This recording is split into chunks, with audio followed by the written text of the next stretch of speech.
Hello everyone and welcome to the name of the game, and today's game is Star Trek Adventures. So we have a group of players here tonight, a group of good friends, and I will introduce them thusly. First we have Alice.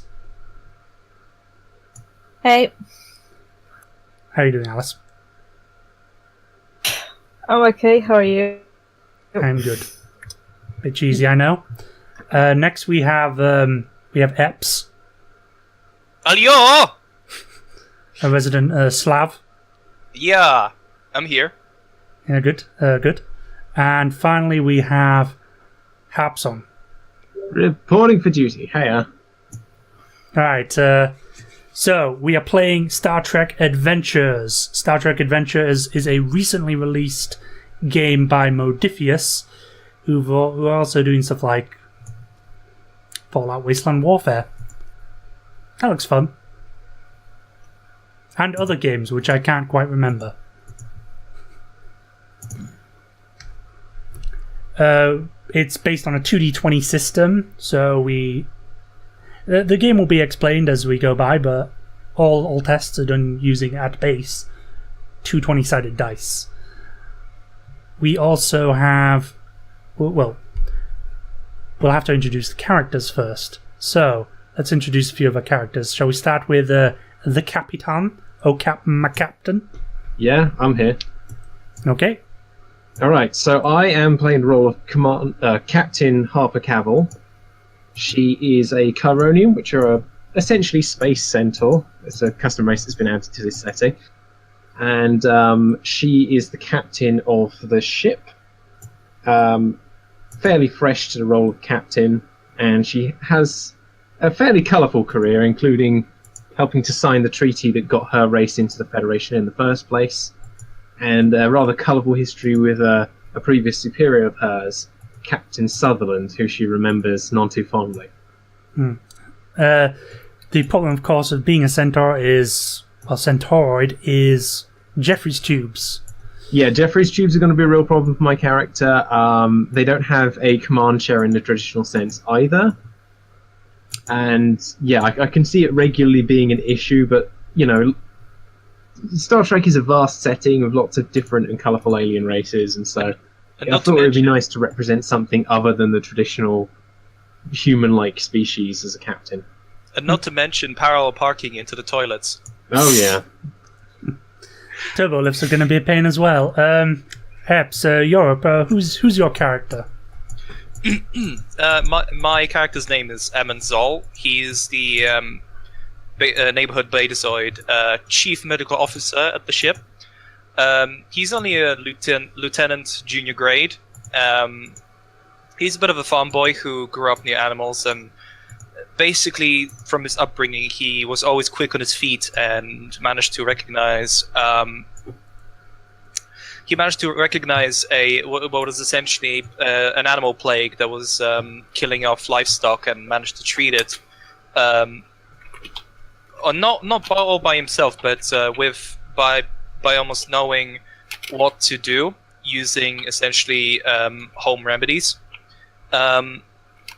which earned him the recognition from Starfleet for his prodigy-like quick thinking and problem solving, to the point where he was recruited into the academy. He's a rather Bit of a full backstory there.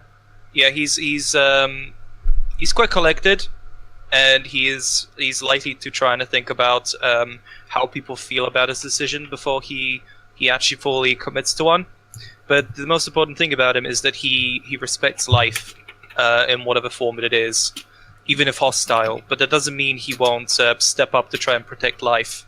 And what's his role? Because I don't think... Did you mention that? Because I don't think you did. Medical officer. Chief Medical Officer. The CMO, yeah. Okay. And finally, we have Alice. Hi. So I'm playing Clarisse H. Phelps. She is the chief of security. What's it called? Junior grade lieutenant. Her parents were also in Starfleet, so she's kind of grown up with that. And yeah. Okay. So I'm just getting called aside. That's perfectly fine. Do what you need to. Okay, so there is one character that everyone is probably most interested in, and that is the ship. Mm. Now, the ship I do not have an image for, because I'm lazy like that. However, you'll be able to look this up quite easily yourself, and I'm pretty sure everyone knows the general ship I'm talking about. You are going to be on a variant of the Intrepid class, which comes around in several years, but I've decided to scale it back in this setting. It's more of an apocryphal ship. It is a Discovery class science vessel, which is a variant on an Intrepid class. It's very similar. There are a few differences here and there. Yeah, we're looking at a very powerful sensor suite. A lot of surprisingly small crew space for a ship that size, but it's kind of got a lot packed in because it's a long-range mission. Yes. Yeah. Unfortunately, this is not like the Millennium Falcon from Star Wars. If you were expecting that, this is the wrong game for you. This is a bit bigger than that, to say the least. Yeah. The mission profile that has been assigned to it is a multi-role explorer, which is a sort of jack-of-all-trades one. It gives bonuses to generally every sort of department, and it allows you to function as much as it wishes. I'll also read out some additional stuff that I've noted. It has 0 refits because it is a new ship. It is a prototype. And it is designated the USS Odyssey. I know, original name.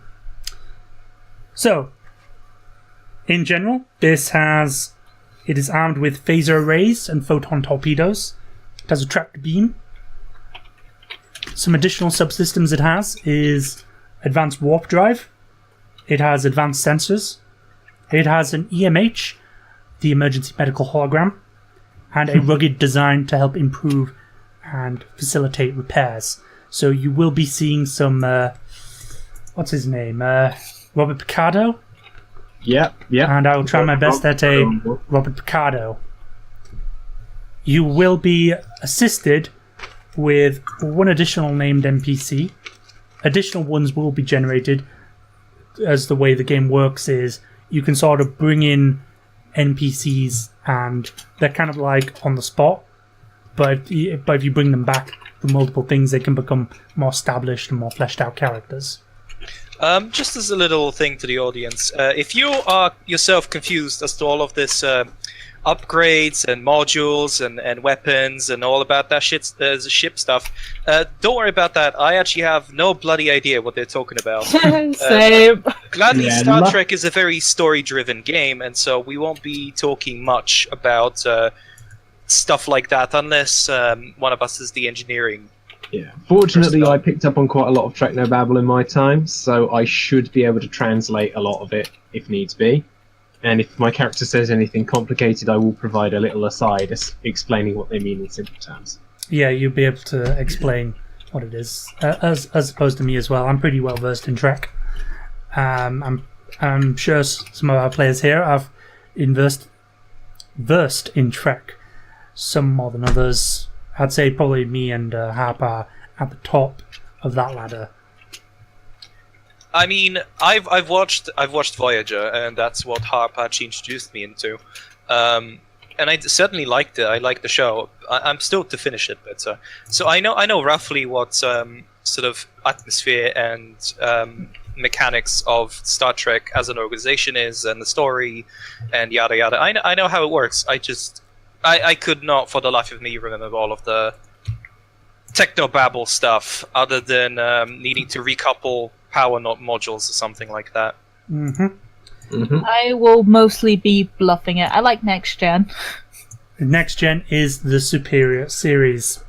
Yeah, let's not get into that debate, or we'll be here all night. Oh, we'll be here all night. Okay, so we will need some coffee for that. We need some coffee.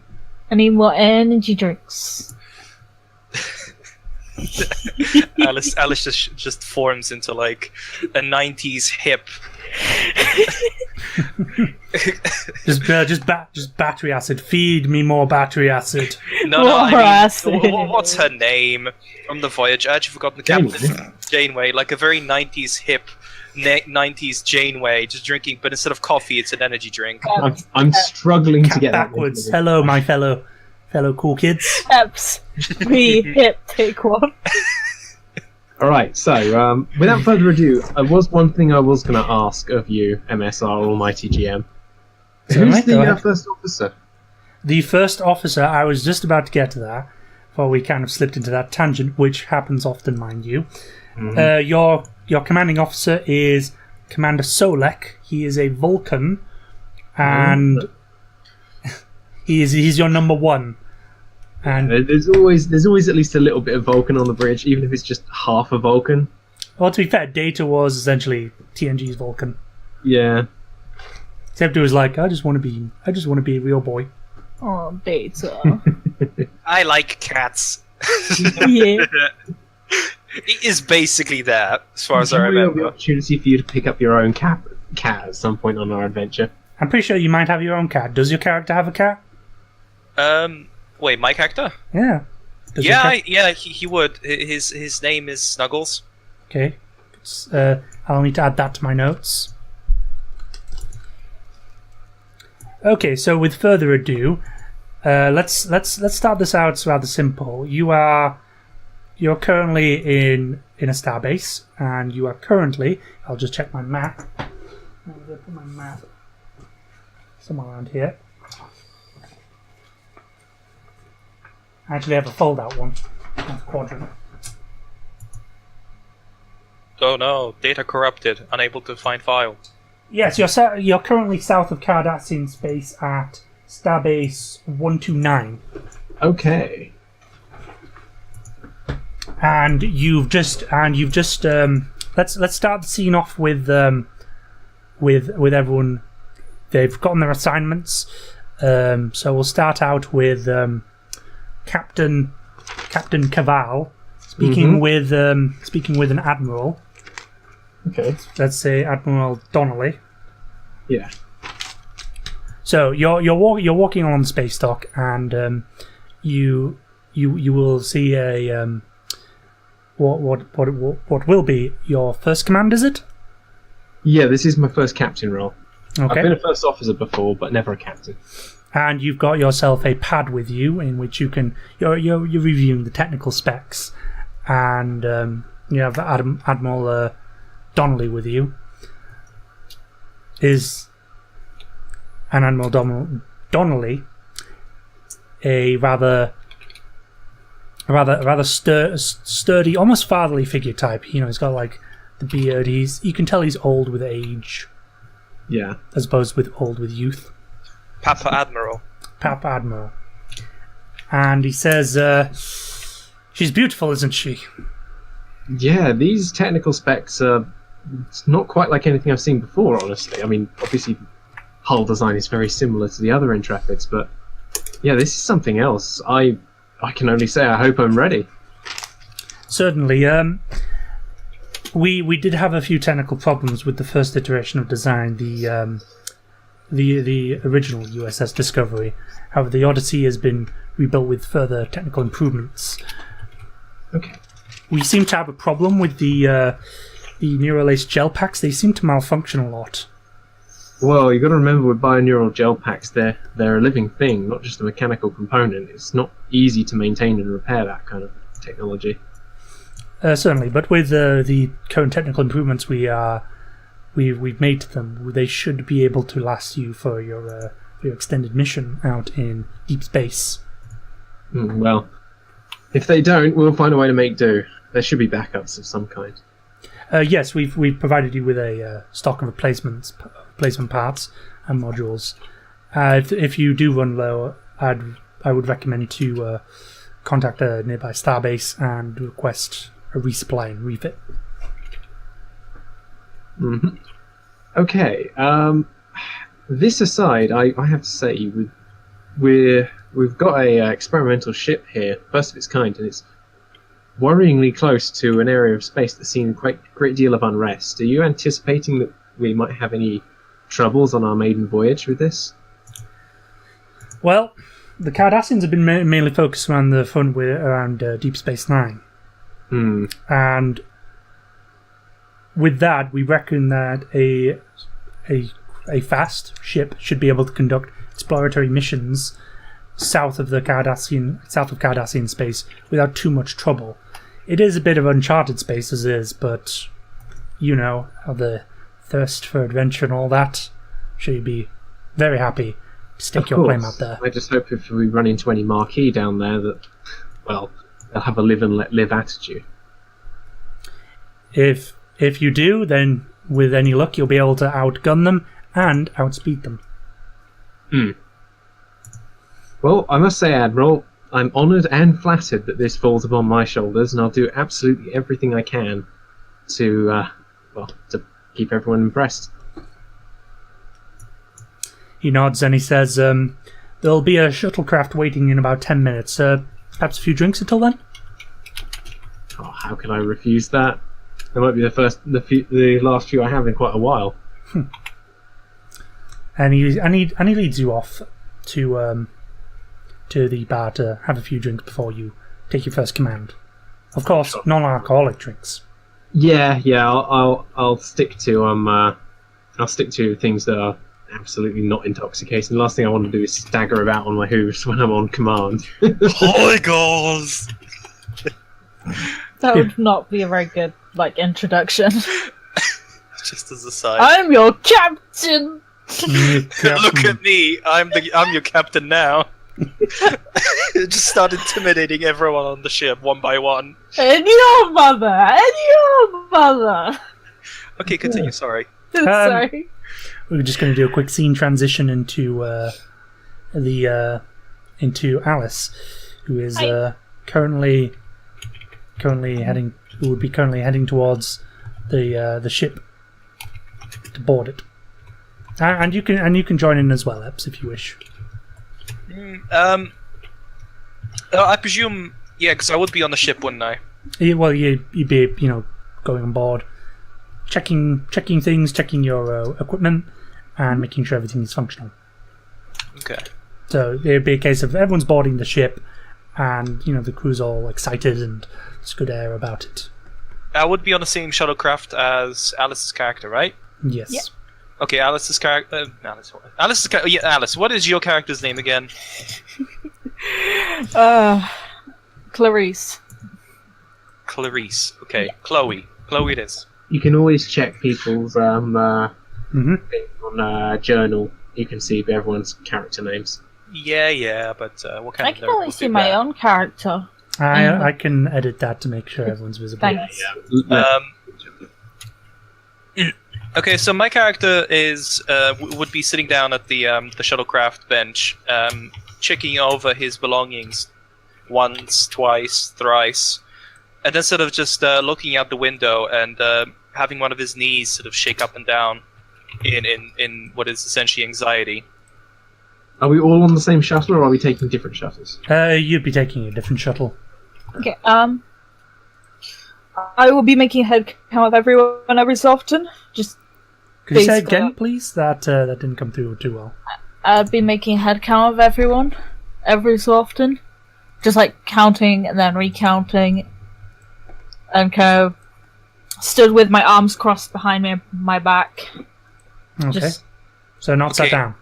If you could give me guys a second, I need to switch over to the other internet because I don't want to get interrupted mid-speech and stuff. So, okay? Right, then. We just focus on Clarisse for It now. should be instantaneous. Certainly. Just continue, Alice. So I'm just keeping an eye on everyone.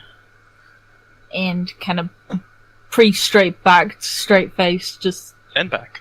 Okay, you notice... Quietly observing. Yeah, you notice there's people talking amongst themselves, saying oh well, on my station I have this, and talking about the various sort of things that they've done on previous commands, or just catching up with old friends. Numerous different types of people.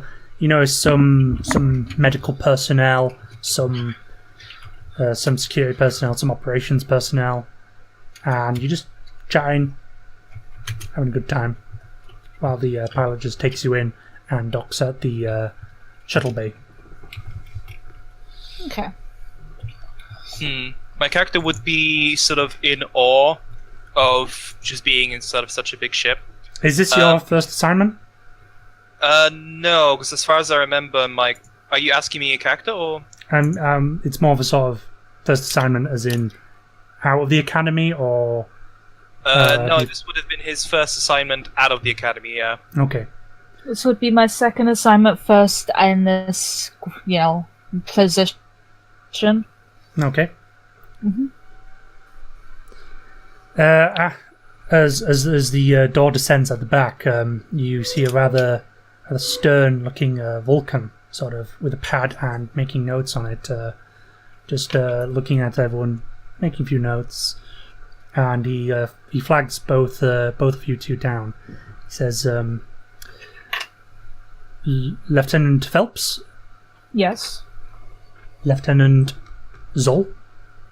Aye, that would be me. He looks down to his pad and says, "It seems you're both. It seems one of you is assigned to the bridge, and I'd like to welcome our chief medical officer aboard." Aye, thank you. I hope there won't be many injured during this assignment.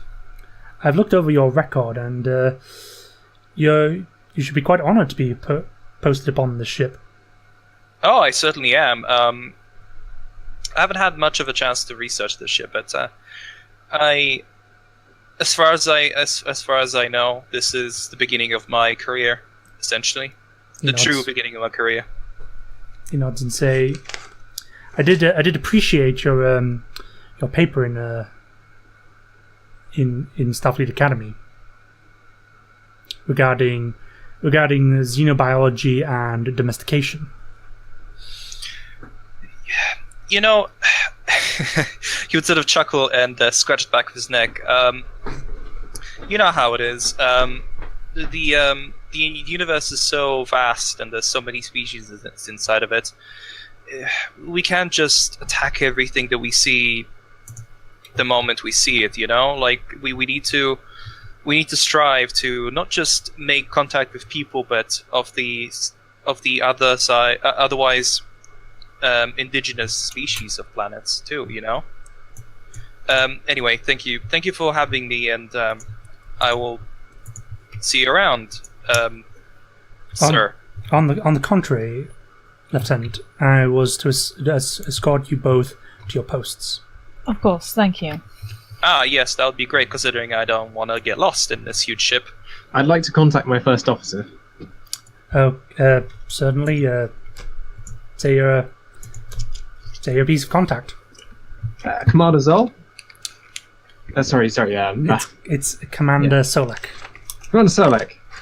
He stops and he clicks his comm badge and he goes, "This is Solek." I understand that you're talking to some of my officers. Affirmative. Would it be possible for you to redirect them temporarily to the bridge before you escort them to their posts, just so I can make a brief speech? Aye, sir. Thank you. Solek out. And Solek looks to both of you and he says, "To the bridge it is then." Of course, lead the way. Mm-hmm. He leads you to some turbo lifts to take you straight up to the bridge. Emund would sort of comb his hair with his fingers and stuff, and sort of look around. Just straighten my uniform casually along. walking with the security office, the first officer, right? Yes. Okay, what's his name again? Solek. Solek. Okay, are we to talk to each other in our surnames?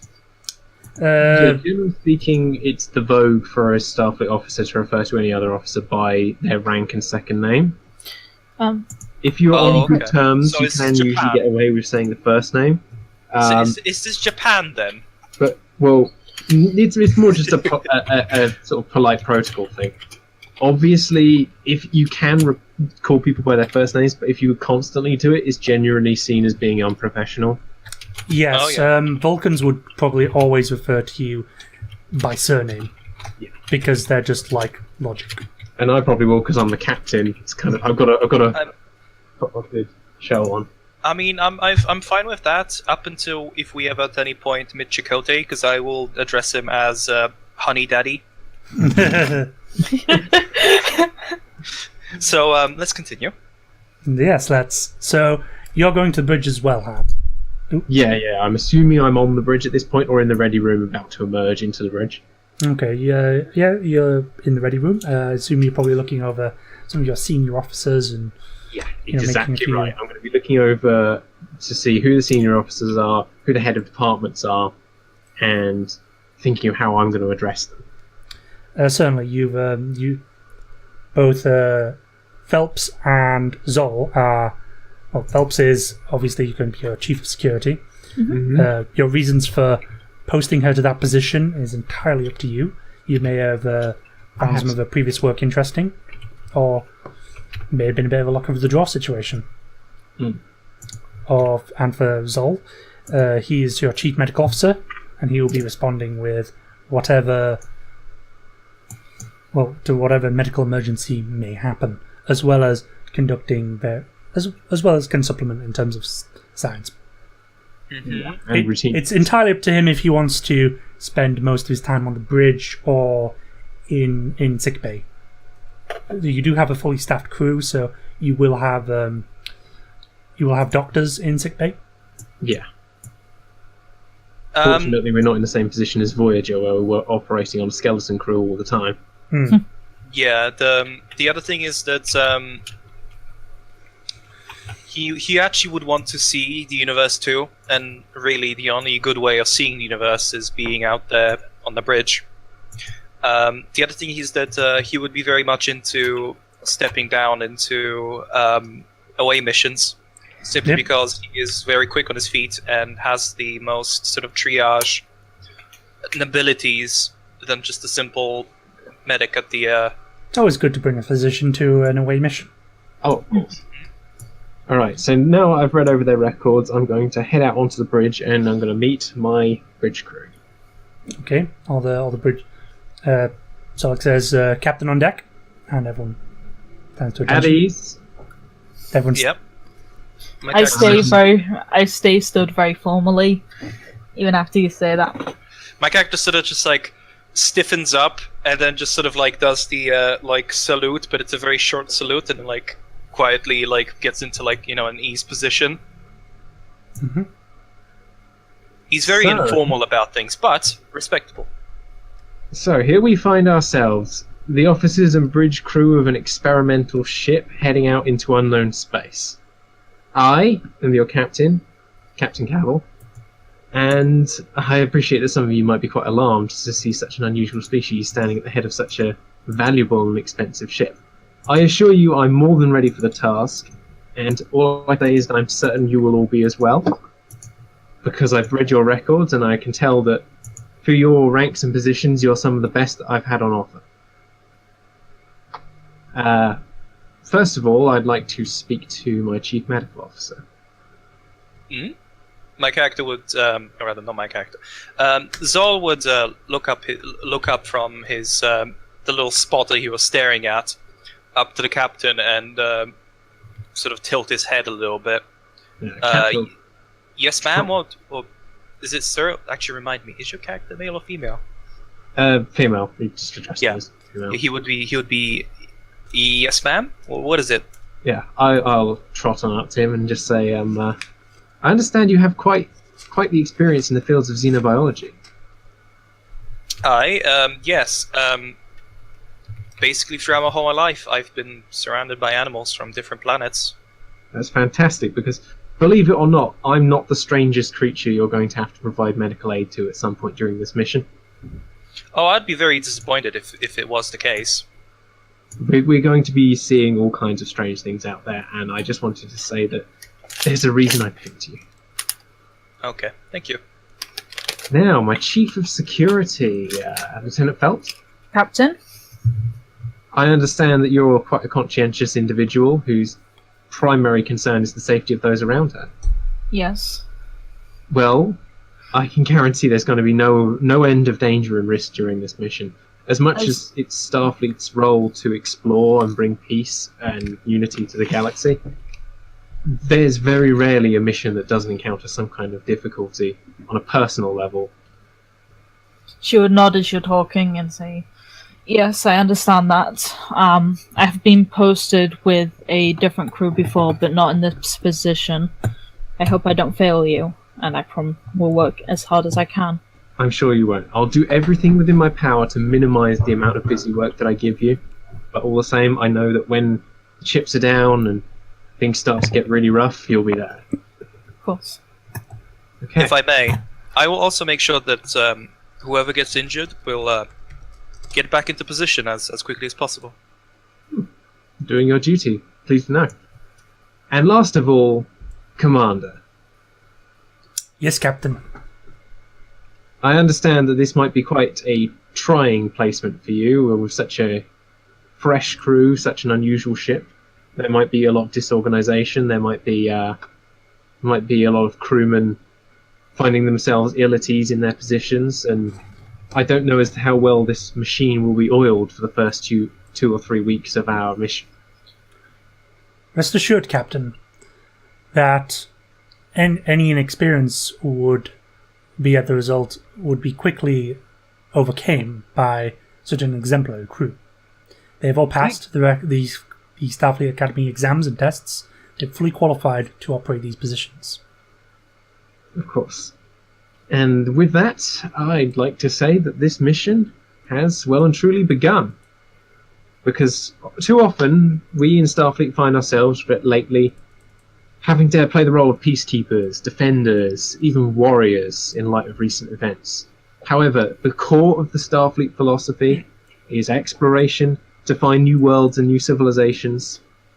And this mission will be Starfleet returning to its true purpose. Thank you all, and you are dismissed. Aye, Captain. I would bow and then go towards where my position is. On the bridge. Yeah. Zola waits for the captain to sit down. Mm-hmm. Or taking I'll his take seat. my position at the centre of the bridge, and I'll say, Take a seat next to it. Con, bring up our primary heading for the mission, and on my order, give us warp 6. The con officer says, inputting coordinates, warp 6. Boop-de-boop. Ready for your order, Captain. Hit it. He engages the warp, and you take out of space dock towards your next mission. Alright, while we're en route, I'll do a summary check through all of the ship systems from my command position, using my consoles, which are being nicely appropriated for a species like me. Certainly, we can get some dice rolling we can get course. some dice rolling, so we can do a little bit of a test of the way the game engine works, and just see how it goes. Probably should be noted that literally everyone here is a virgin to this system, so it's going to be clunky. Also, while we're en route, can I go and basically learn my, security officers? Yeah, you'd be examining the roster and checking the profiles of the various individual security teams and assigning. I want to try and introduce myself to as many of them as I can. Okay. Just so they know who to talk to. And of course. My character would step out of the room where the speech was going on, and what was the situation like? What did the people around him felt? Was there a lot of anxiety? I'd say apprehension and excitement. Mm-hmm. Again, new ship. Yeah, you'd kind of expect it.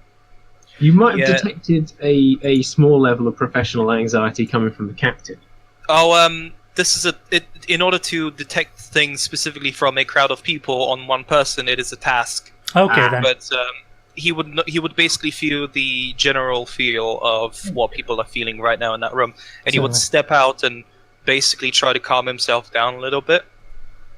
Having so many people around him, he's not that used to it, and it's causing him to not have a mental breakdown, obviously, but just needing to take a moment to not think and not feel, as he steps over to his medical wing to try and see how his medical staff are doing and how they are feeling.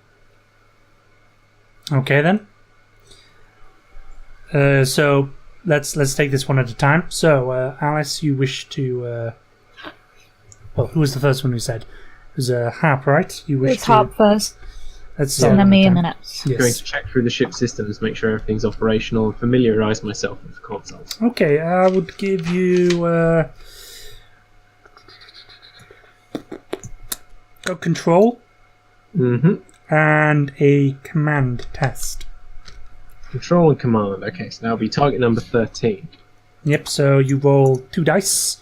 Yep. You roll 2d20, and you can do things like out threat or spend momentum, but there is no momentum yet.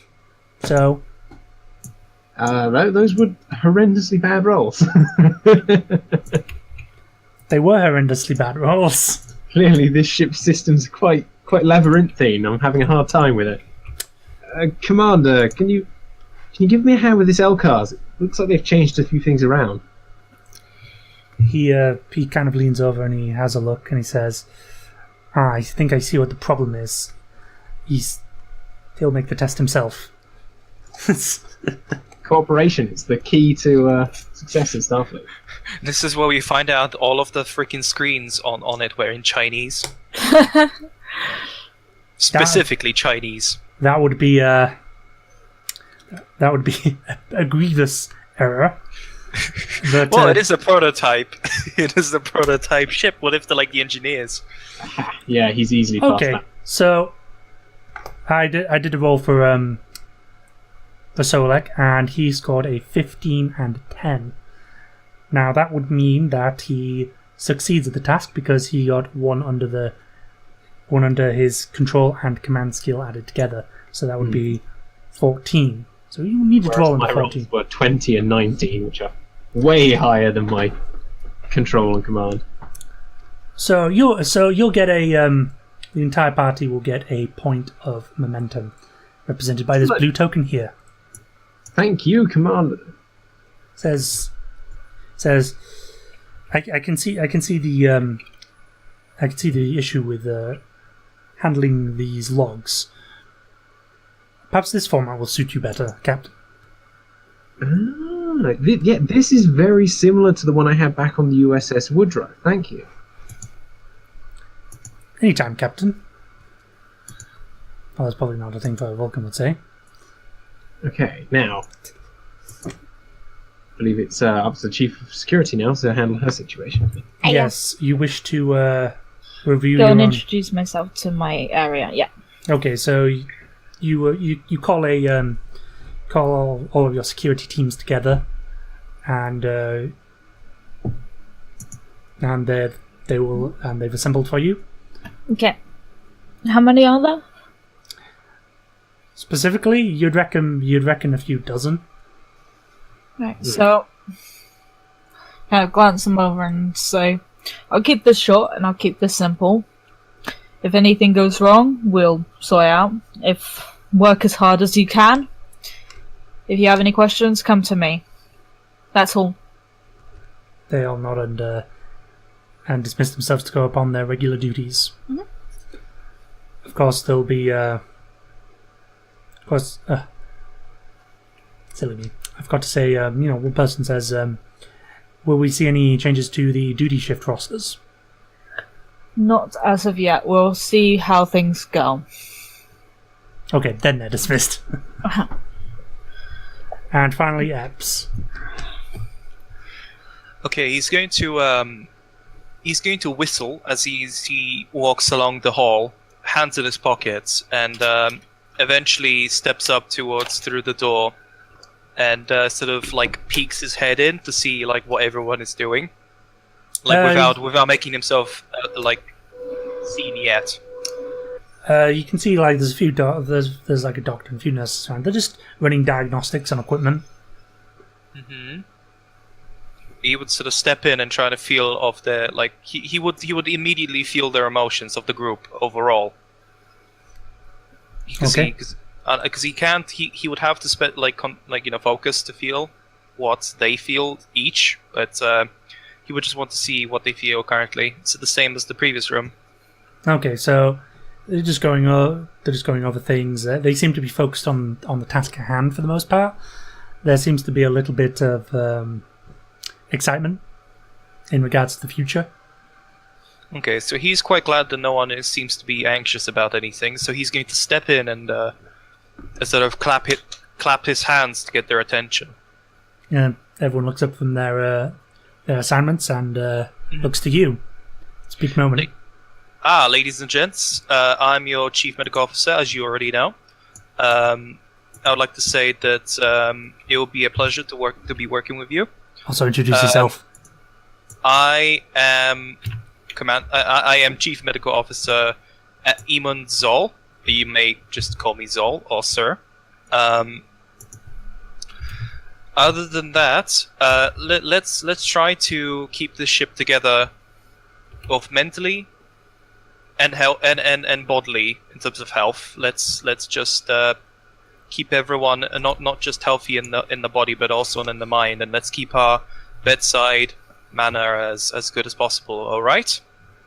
Everyone agrees and nods, and seems like a general sort of agreement with what you've said.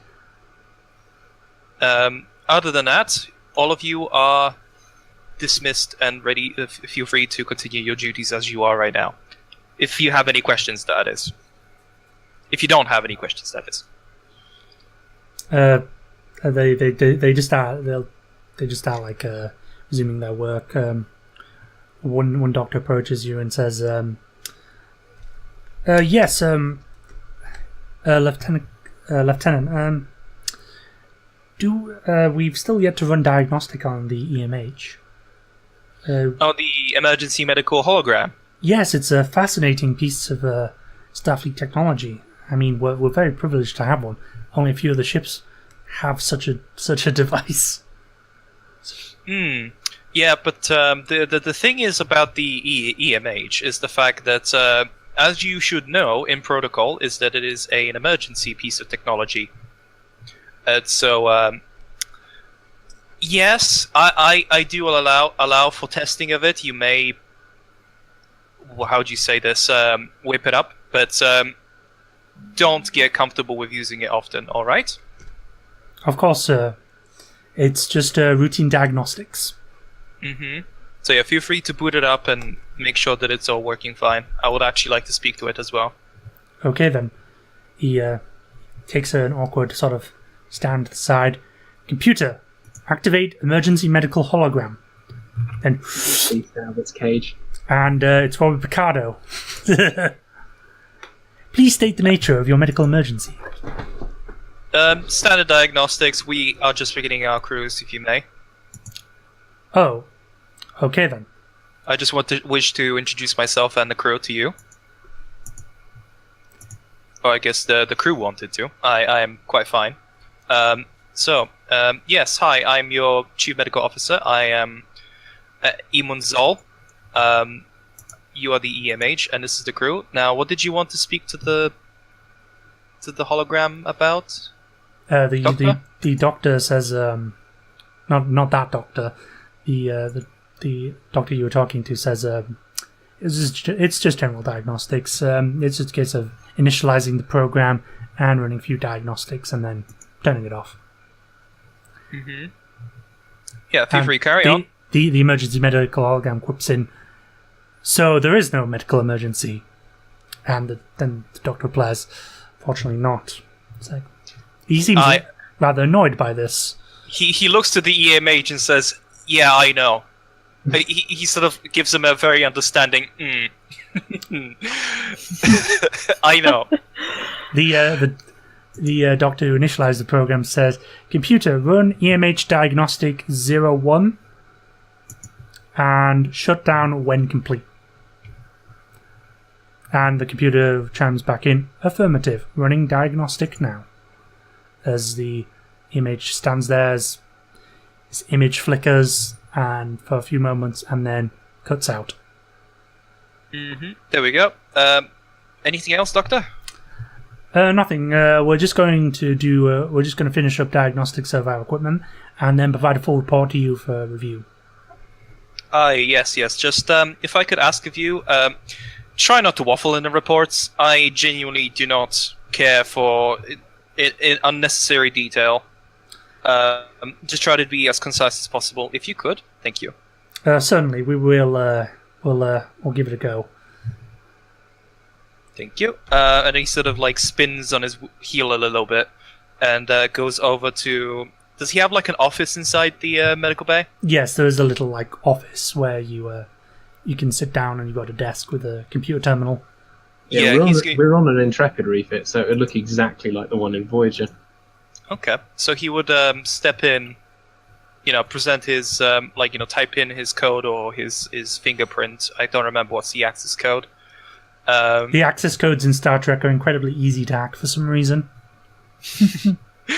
They're all just like 1, 2, 3, 4. I think that's passwords of the future. It's like they bypassed our command codes. Or maybe they can be. It's just like they're very quick. He's going to step in, boot up his computer, and like check out stuff on his little pad computer on the desk. Everyone leaves notepads of what their like passwords are, so yeah, it's weird. And then once he knows everything like boots up, he's just going to ask. So, does his office have a coffee machine or like a thingy? It does have replicators. Yep. He's just going to replicate himself a nice hot cup of coffee with sugar and milk, and then like put it on the desk, and then start drinking from it quietly. Oh, what a fitting end. There's quite a few patient medical records that you have to review. You figure it's going to be a long day. Yeah, that's why he's getting himself a cup of coffee. He cringes at the taste, actually realizing he's never had coffee before, but there's a popular human beverage. Yeah, he drinks it and just goes through the records and basically gets really bored real quick. There is one interesting bit of insight I think I could offer our CMI right now. Yeah. If he's looking at the mental health records of the officers and primary staff, and would look at the captain's record, which isn't available to everyone for obvious reasons, he would discover that she has had counselling not long ago regarding her time on the USS Woodrow and her stint as an officer under the command of Captain Sutherland. Apparently, she has a great deal of regret about something that happened during that time and still blames herself for it. She's had counselling, but it's an issue which hasn't gone away entirely. Sorry. Go ahead. In my in Clarisse's medical records, it would have mentioned a transporter accident, but it doesn't go. It just says psychological issues. It doesn't go into much detail. Like they didn't really understand what fully happened. But she's still fit for duty. Yeah. My character had the unfortunate experience of having experienced the contact with the species. What was it? 8309? 8472. 8472. Yeah, and it left him both horrified and curious of the universe as a whole. So he encountered species 8472, but they weren't exactly catalogued properly. Yeah, they were not logs. Yeah, so he has no idea unknown species. So that probably makes an infiltrator, and no one believes him basically. Okay. Yeah. Is there any further questions that anyone would like to ask, or should we just pop into our first break? Yeah, we can conduct our first break now if you think you're ready. I'm more than eager to resume when we can, though. Okay, certainly.